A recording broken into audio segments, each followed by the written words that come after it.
इसको 4 प्रकार की ये योनियां हैं जिस प्रकार से 84 लाख योनियों में परिवर्तन किया गया है। अंडबीज जो अंडे से पैदा होते हैं, उद्बीज जो जमीन को फोड़कर निकलते हैं, जरा जो झिल्ली से उत्पन्न होता है, एक यम जो पसीने के द्वारा पैदा होता है। अब बताइए आप जल के अंदर में कितने प्रकार के जीव रहते हैं? जल में जीव जंतु रहते हैं, कीड़े मकोड़े रहते हैं, जमीन को फोड़कर पेड़ पौधा निकल के आते हैं, ये जीव जंतु हैं। जमीन को फोड़कर निकल के आना, कीड़े मकोड़े, बरसात होती है ना, बरसात के समय पे आपने देखा होगा कि अभी इस समय कीड़े नहीं उड़ रहे हैं और बरसात में कीड़े उड़ते हैं बहुत सारे, जो सब्जी के अंदर में खाने पीने की सामग्री में गिर जाते हैं।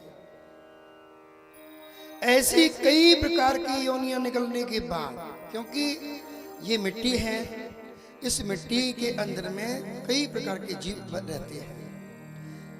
ये हमारे ही पितृगण हैं जिनकी जो शरीर त्यागने के बाद, ये शरीर है, इस शरीर को त्यागने के बाद जो मल होता है, इस मल को सबको ले आकर जला दिया जाता है या इसको जमीन के अंदर दफना दिया जाता है, गाड़ देते हैं।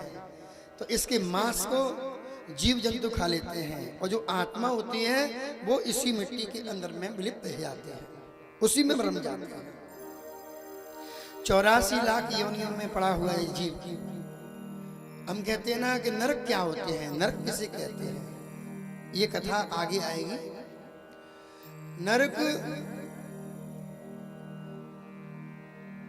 यही भोगना पड़ता है हमको इसी जन्म में।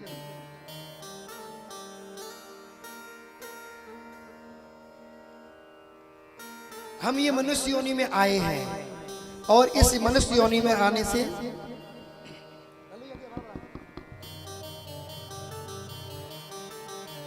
हमने कई प्रकार के पाप कर्म करके, धर्म करके, पुण्य करके इस मानव योनि में भगवान ने हमको पहुंचा दिया।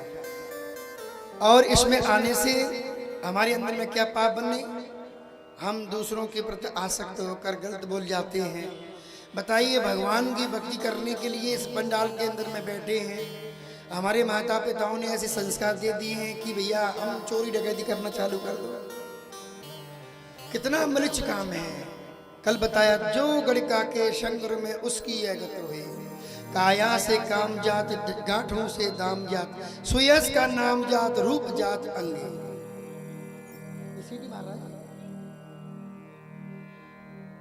सुयस माने जो आपके पितृ हैं, देव हैं।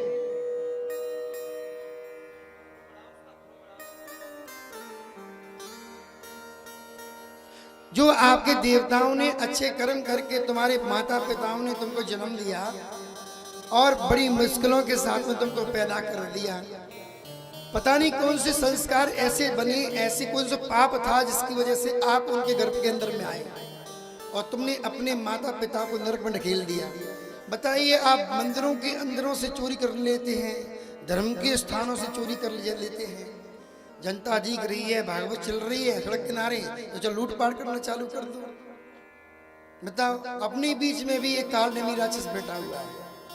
कल मैंने कहा था भैया चोरों से दूर रहना, कहा था कि नहीं कहा था? हमारे बीच में भी चोर बैठा है। कल मैंने भागवत में बोला, पहले ही बोल दिया।